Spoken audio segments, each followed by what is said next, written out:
My name is Richard Cromwell. I'm a manufacturing applications engineer at GoEngineer's Auburn Hills, Michigan office. I help operate the additive manufacturing lab, where I validate technologies for our customers. And then I also work on the CAM team, where I help support the salespeople by doing demos and answering questions and doing some custom training. So one of my favorite things about my job and the field of additive manufacturing technology, and manufacturing technology in general, is that it's constantly expanding, it's constantly growing, it's constantly improving. And so every quarter there's new things coming out and new things to study. And so there is a truly an endless opportunity there of being able to find new technologies to get excited about, new applications that have never even been thought of before. The main reason that we have to study all the time is because we are on the forefront of additive manufacturing technology. And Stratasys is pushing the limits with their machines and their systems and the capabilities of their machine systems and software. And so we're getting these machines as they are coming out. They're brand new. And not even the Stratasys application engineers are fully aware of what these machines are going to be able to be doing in the future.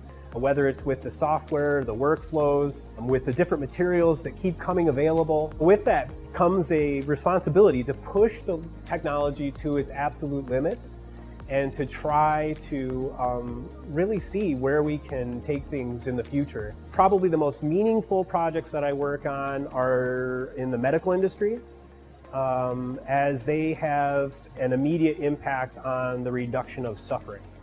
When you look at these medical projects that come in, a lot of the time it can be for a pretty serious situation. And it involves not just the patients, but the medical professionals and the clinicians. It involves the families. And so, you know, like a lot of the time when people think about 3D printing, it's kind of like, can almost be like a novelty to some people, or you think about it and, you know, you're printing like little widgets and things like that, or parts that are like surrogate parts that they aren't even going to really use in production, where with, in the medical sphere, this is actively going to go to improve somebody's, the quality of their life. An example of a case like this would be, I was working with a customer of David Menajid down in Florida, who had just recently purchased a J55 at the time. They were using it for creating surgical planning models, and the system hadn't been delivered yet, and there was a case that required immediate attention. And so I worked with their staff to be able to print a model. In this particular situation, the patient was a young girl who was suffering from skull tumors. And so what they needed me to be able to do was take their model as an assembly and disassemble it and translate the bone portion, the healthy bone portion, into translucent material. And they wanted me to make the tumor like an orange-ish material. I can show you here. What's really interesting about this model, and the hospital and I talked about this afterward, is it allowed the surgeons to be able to actually see things that they couldn't see on the digital scan. I really decided to pursue that area of research after having a conversation with my colleague, Andy Grayson. We were at Rapid together, and he was the 3D scanning specialist. And over the course of the time that we spent together at that event, I got to know him pretty well. And he saw me talking to a customer about the case that I was just referring to. And then afterward, he came up to me and explained to me a situation. Him and his wife had a son over the pandemic. And unfortunately, the little boy was born with a genetic neurological disorder that was terminal. And so the little boy passed away as an infant from this very rare genetic disorder. And, you know, it's one of those situations, because it is extremely rare, there isn't a lot of funding for any type of research into this. In talking to Andy, he asked if I would take the DICOM data that they had from his son. Think about that like as the medical data, the medical imaging data that you would get from like a CT scan and or MRI scans, things like that, and see if I could do something similar to what I had done with some other models, and create a model from his son's DICOM data. And so, you know, I said, sure, yeah, I can do that. That'd be an interesting project. And so when I came back to the office a couple days later, I was surprised to actually see an email in my box that contained this rather large repository of medical information.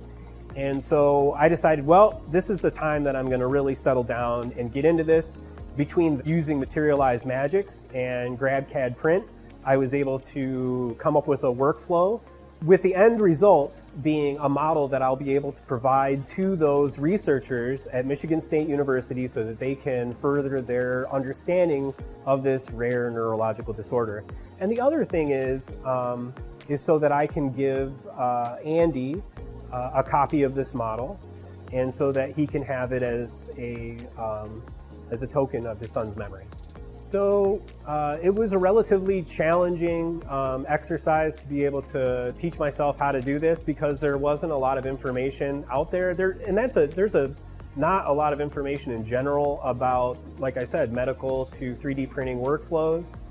And so I kind of had to adapt a lot of the information that was actually used to generate medical images or three-dimensional surfaces for diagnostic purposes, and then translate those into workflows that would work for additive manufacturing.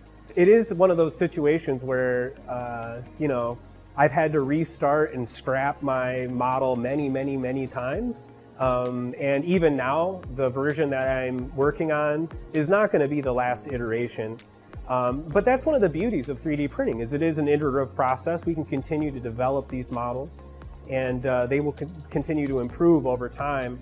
I approach this problem like I do any problem that I'm going to be working on for a customer of GoEngineer. I don't really accept failure. There has to be a way. And I go by the old like maxim of many raindrops break stone, you know, so you just keep flailing at it, and eventually you're going to make some progress and hopefully get a breakthrough. GoEngineer obviously has been instrumental in giving me the latitude to be able to pursue the research that I find most interesting, by providing me with all of the software tools that I need and the technology that I need to be able to do this. GoEngineer makes these things possible.